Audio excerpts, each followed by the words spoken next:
There's really no secret about our approach. We keep moving forward. Opening up new doors. Doing new things.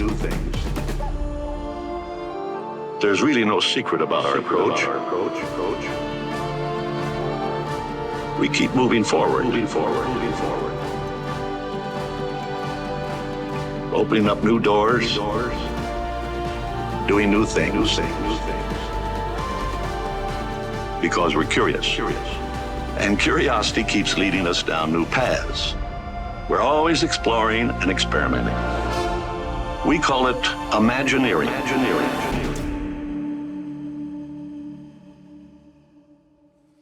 Hi everyone, I'm Josh.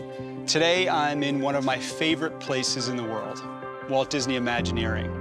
You know, there's so much history here, so much creativity, so much innovation. There's so much magic here. And as you can see, Walt Disney's legacy lives in the hearts and minds of all who work here. Hey there. What are you all working on? Okay. All right, we'll see you later. In this new series, we'll meet the people who dream, create, design, and build Disney experiences around the world. We call them Imagineers, and they represent more than 100 disciplines, everything from engineers, puppeteers, and painters, to architects, songwriters, and graphic designers. These are the folks who make the impossible possible. They make cars talk, they can make trees walk, and they can make elephants fly. And who knows, they might even inspire you to become an Imagineer someday. Walt challenged us to stay curious, to dream big, and to always be thinking about the future. And that's what's happening right here every day as we turbocharge our destinations around the globe. So we're inviting you inside, behind the curtain, so that you can see what our Imagineers are working on and to learn how these amazing people do what they do. So let's get started. I'm Matthew, and today I'm going to be walking the halls of Walt Disney Imagineering, introducing you to the people that make magic happen. I've gotten the green light to show you a couple of things that no one else has gotten to see. We may be able to sneak into a few places, so stick with me. Let's go. So, today we're going to show you something special and take you behind the scenes at what inspired all of Audio-Animatronics that originated in New Orleans. So welcome, we're up here in Walt's formal office. This was the creative heart of the company. All the great audio animatronics around the world, including Walt Disney's Enchanted Tiki Room and Great Moments with Mr. Lincoln, were all inspired by this little bird here. This bird cage was actually purchased in New Orleans by Walt and his wife Lillian, and this is what intrigued Walt to jump off of paper, traditional animation, into dimensional animation. Walt was always curious about how things worked. Walt found out that there's a simple bellow in there that makes the bird chirp, and then there's a little gear mechanism in there that makes him turn around and makes his little beak move up and down. So that is something that Walt said, well, I know how they do it, let's do it ourselves, but let's do it better. So this simple bird clock mechanism is what inspired all the great audio animatronics around the world because of this little bird.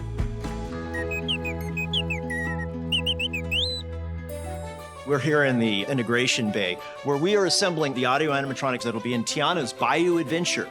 You remember that bird that you saw in Walt's office? We've gone from that little bird to where we are today with some of the most exciting innovations in audio animatronics you're ever gonna see. You know, when Walt Disney Imagineering first started, it was created for the express purpose of designing, planning, and building Disneyland.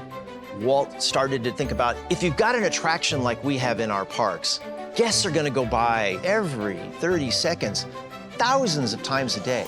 Human actors can't possibly do all of that work. So what if we had something that could stand in for them? Since that time, we have improved the technology. And the greatest examples are the figures created for Tiana's Bayou adventure. Avi, Sarah, tell us what you do here at Imagineering. When we start working on audio animatronics for any attraction, we start back at the story, because the story is key. And we figure out what the characters need to do, and each individual scene is built off of that point. The things that then start to become important are characterization, what the character is doing, why are they there, what is happening, and we start to take that and visualize it digitally in 3D animation, just like you'd see for a film, and figure out what things the character needs to do in order to communicate the story point at that point in time. And when you see the character in person, you believe that they are the character that you've seen on screen, and they could and can do anything that you've seen there to really make you feel fully immersed in that world and in their story.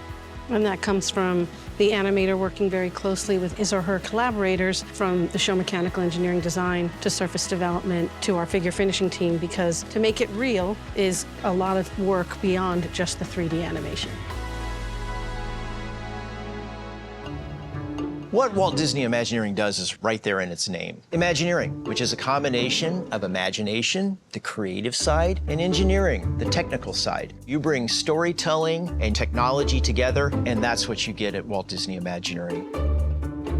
Rob, Heather, how do the two of you work together to make this masterpiece? Well, we battle. I was going to say dance. It's a collaborative dance, yes. There's a lot of back and forth.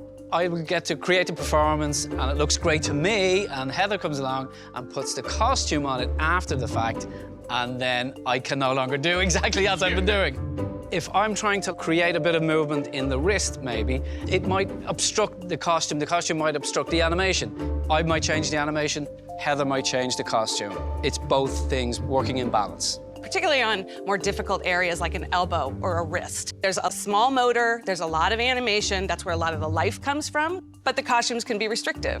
So we have to work back and forth with each other to make sure that we can clear all those things and bring the character the life it needs and still maintain a good costume. Her wrist will actually involve, I think, 3 motors. A twist going this way, and buried up here, we've got 2 motors that will give us the back and forth this way and this way. I'll come back in and go, yeah, that's great animation, but then you can't quite make this happen because she's got her shell, she's got her costume, it's gonna bind. So then we work together and maybe he backs off a little bit, I give a little bit, we end up with a beautiful dance. Walt Disney still inspires us to this day. His sense of curiosity, his sense of wanting to find out new things. We're always looking for that new angle, that new technology, that new way of telling a story that's going to engage our guests. And by doing that, we're just opening up new doors, creating new avenues for us to entertain people, to follow in his footsteps. The Walt Disney Company always talks about making dreams come true. And when I stand here and I see the work that you have done to bring this character to life, she is gracious, everything done with intention and precision. It touches my heart. You giving us that wonderful foundation to work from just makes it so much easier for us to give it that, authenticity. We've got expert teams of teams that all come together to make this happen. At least 30 people, probably more, that will touch this in one way or another. I'm just one of one team that made this come to life. You put a part of yourself into it in the best possible way to create, again, like that, the authenticity. It has to come from somewhere real, doesn't it?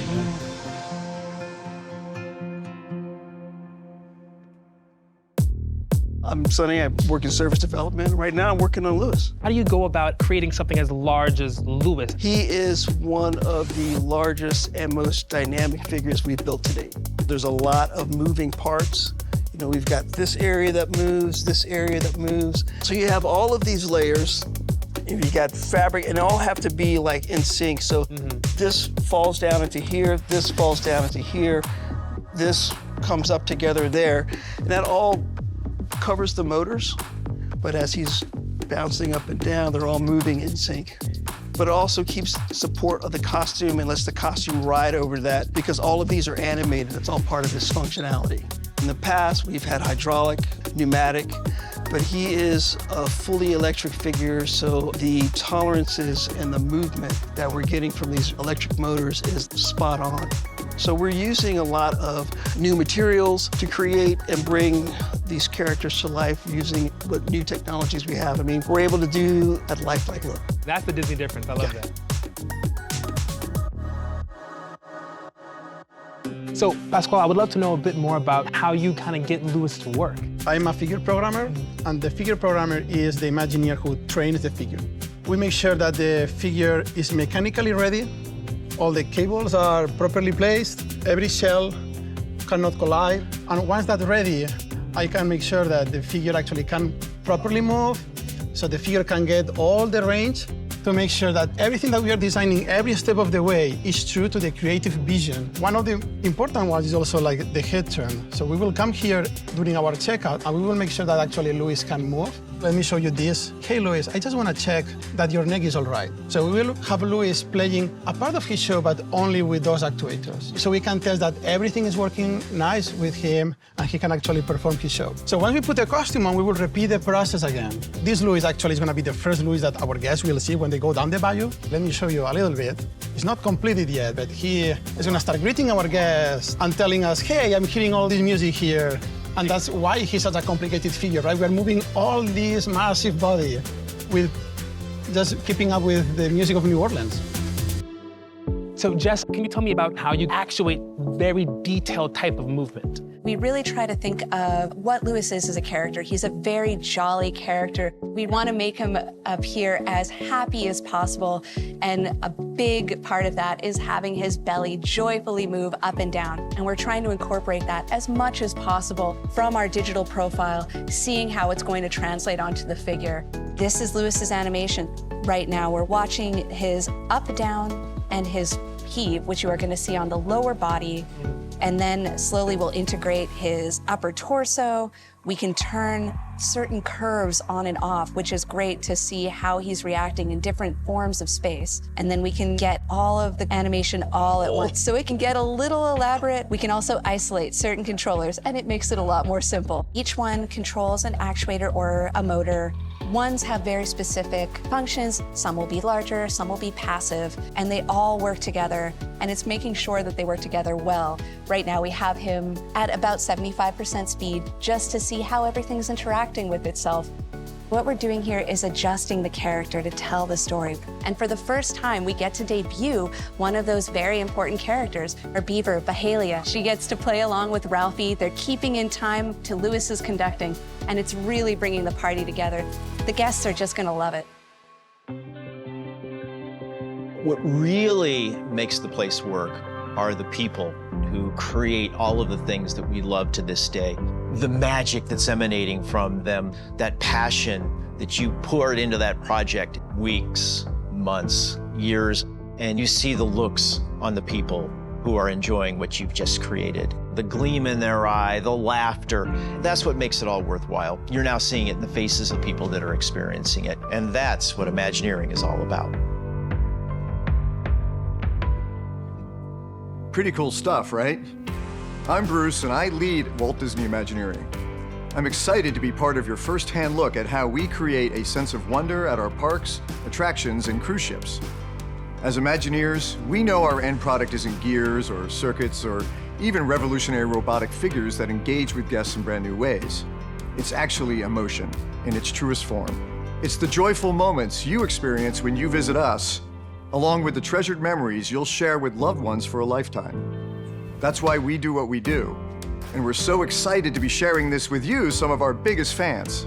We have a ton in store and even more surprises being created by brilliant teams here at Imagineering. Thank you for joining us, and stay tuned for even more stories to share with you soon.